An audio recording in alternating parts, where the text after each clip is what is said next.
Какие меры принимаются вашим ведомством по защите прав осужденного полицейского Гейбекова и поддержке его семьи? Ну, данному конкретному случаю, конечно, она находится у нас на контроле. Действительно, есть факт. И действительно суд принял решение, осудил к 5 годам.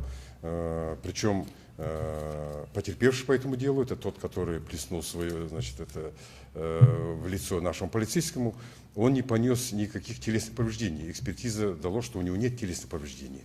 Ну а судья применил самую крайнюю меру — 5 лет лишения свободы. Естественно, мы опротестовали. Я обратился со своим письмом в Верховный суд. Мы держим на контроле, и я думаю, в законном порядке этот вопрос рассматриваем.